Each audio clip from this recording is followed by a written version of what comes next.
E aí, pessoal, que é o Elias, professor de história de vocês, né? Estamos aqui, né, para dar continuidade à nossa discussão aí sobre o período entre o final do governo João Goulart e o início do regime, né, e da ditadura civil-militar, tá? Faça as anotações e enviem as dúvidas lá no Google Class, tá? Porque esse é um conteúdo que não pode ficar, né? Não pode passar aí batido, tá? Então vamos lá para nossa aula para a gente poder entender.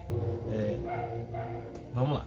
Então, olha só, como é que se dá a instituição do golpe? Então, 31 de março, né, isso vai acontecer na madrugada, então, de 31 de março para 1º de abril, começa por volta das 11 horas aí, mais ou menos, o Olímpio Mourão Filho, né, que era o então general lá da 4ª região de Juiz de Fora, lá em Minas Gerais, coloca as tropas na rua e o objetivo dessas tropas, né, era prender o João Goulart, né? Basicamente, era essa a motivação dessas tropas, né? Tudo isso ocorre de uma forma muito, de certa forma até articulada, né? Apesar de o início ter se dado lá em Minas Gerais, mas rapidamente outros quartéis e exércitos vão entrando, né? Vão se integrando a esse processo desencadeado a partir daí. E o João Goulart, ele estava no Rio de Janeiro, ele então, quando se viu, né, cercado de maneira geral, né, com tropas indo ali na sua direção, ele é avisado assim praticamente em cima da hora, então ele resolve fugir, né, do Rio de Janeiro. Ele vai para Brasília. Brasília também, né, o processo já havia se avançado bastante, então ele acaba aqui indo para Porto Alegre, né, no Rio Grande do Sul, e é aí, né, que você vai ter o início, né, a efetivação do golpe, né, porque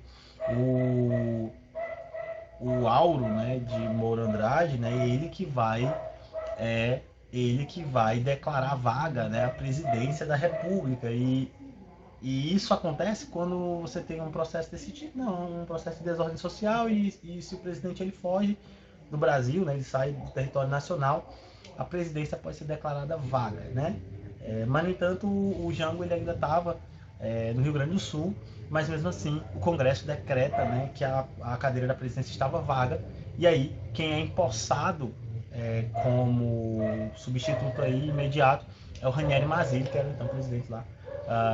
E aí ele passa a, a ser ali a figura, né, que vai, de certa forma, dar a base, a continuidade do golpe, né? Rapidamente, né? Isso entre 31 e vamos botar assim, até 2 de abril, né? Então, de 31 a 2 de abril, você vai ter uma escalada rápida de violência, né? Assim, desencadeada por esse processo, tá?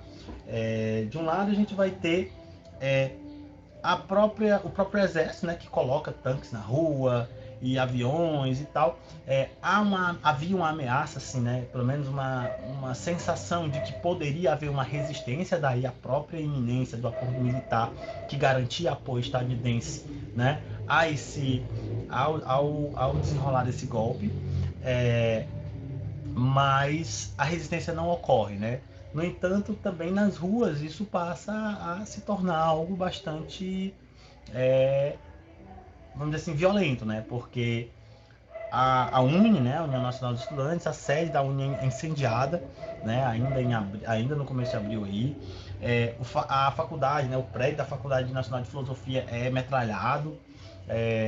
O jornal Última Hora, né?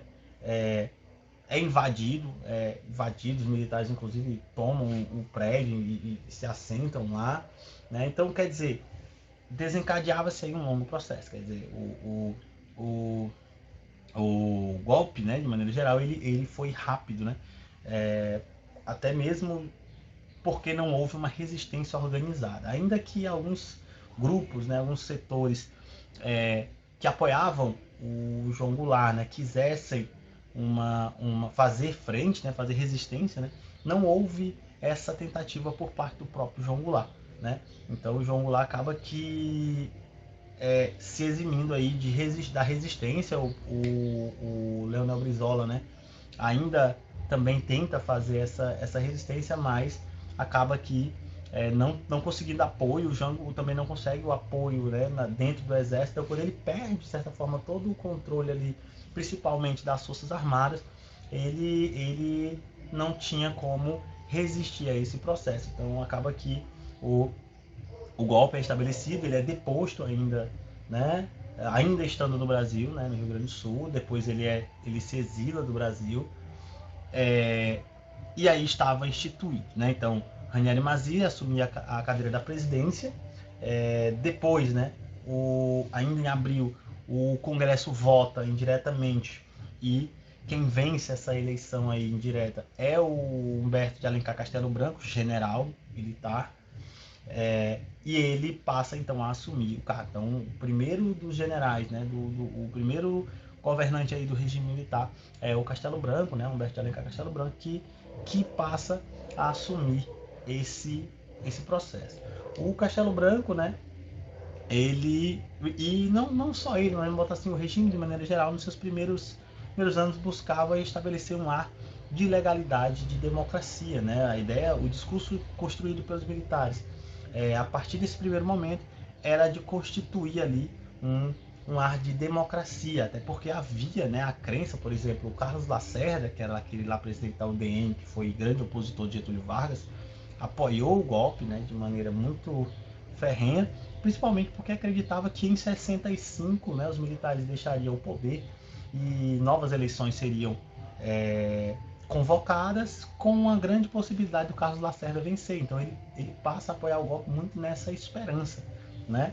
Mas isso não ocorreu, né? E aí, na verdade, o Carlos Lacerda depois passou a ser perseguido também pelo regime, tá? Então, quer dizer, a partir do momento que o Humberto de Alencar Castelo Branco chega ao poder, inicia-se, né, o longo período militar, né, o regime militar, a ditadura civil-militar, que dura aí de 1964 até 1985. Então foram 21 anos, né, de regime militar, em que você vai ter uma dura perseguição, né, às entidades sociais, a ilegalidade da maioria das entidades civis sociais, e o meio encontrado pelos militares de impor, né, esse regime de exceção, né, um regime autoritário, mas com, entre aspas, uma base legal, é a criação aí dos chamados atos institucionais. Esses atos foram uma espécie de assim, emendas, né, ou decretos que tinham poder quase constitucional, e basicamente ele tinha o poder de dar a base legal ao regime e ao mesmo tempo elevar, né, o poder do presidente, elevar o poder autoritário aí da ditadura, tá? Então, basicamente é isso, né? Aqui eu coloquei um trecho de um livro bem interessante, que é o 1964-2014, Golpe Militar, História, Memória e Direitos Humanos, que é bem interessante. Então tem um capítulo lá bem interessante que é do Luiz Alberto Muniz, CIA e a técnica do golpe de Estado. E aí tem um trecho aqui que demonstra como esse processo foi um processo que envolveu essas diversas forças, e a participação, né, do Congresso, principalmente, ela tem uma centralidade também nesse processo de golpe, né?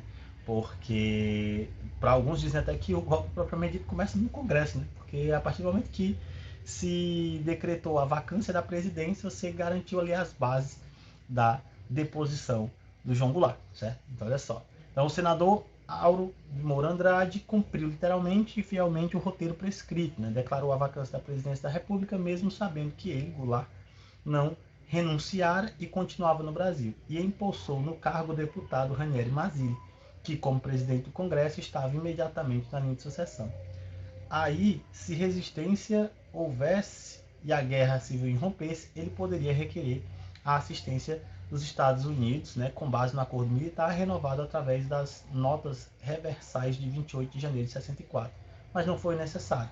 Resistência não houve, né? Então, o fato do Congresso ter implementado esse processo, né, essa vacância da presidência, garantiu aí, né, de certa forma, a deposição definitiva do João Goulart, e a implementação, né, também aí do golpe de 1964. Recentemente, agora eu não vou me lembrar o ano, mas recentemente o Congresso ele anulou essa sessão, né, que declarava vaga a presidência do Brasil, né, porque como uma forma de retratação simbólica em relação ao João Goulart, né? Então foi recentemente, deve estar com 5 anos talvez, não sei exatamente. O, o João Goulart ele foi, né? Então essa sessão que declarava vaga a presidência, ela foi anulada pelo Congresso de forma recente, apenas como simbólico, né? Como uma forma de simbolizar aí que essa sessão em si ela foi inconstitucional, ilegal, foi de madrugada, foi uma coisa assim bem às pressas, teve que chamar todo mundo de madrugada e chamou ali um ministro de um, ministro de outro, quase não teve quórum, né? Quórum, pessoal, porque cada sessão na Assembleia, no Congresso, todo canto tem que ter um mínimo de presença. Vamos supor, se tiver 100 deputados, tem que ter pelo menos, sei lá, 50. E aí não tinha quórum, né? Tinha um ministro, um deputado, algum representante do STF, e aí foi empossado o Ranieri Mazzilli de uma forma assim altamente inconstitucional, e aí, né, você vai ter a implementação desse golpe, tá bom? Então, basicamente é isso, né? Claro que aqui é assunto para discutir, né, por muito tempo, mas eu acho que de maneira geral o golpe ele se dá dessa forma. Mais para frente a gente vai comentar, né, sobre a ditadura propriamente dita, né? E aí vamos seguindo nessa linha, tá? Então, muito obrigado por assistir, tá? Não deixem de fazer as anotações, não deixem de enviar as dúvidas lá no Google Class, e aí a gente segue discutindo, tá? Então, muito obrigado e até a próxima.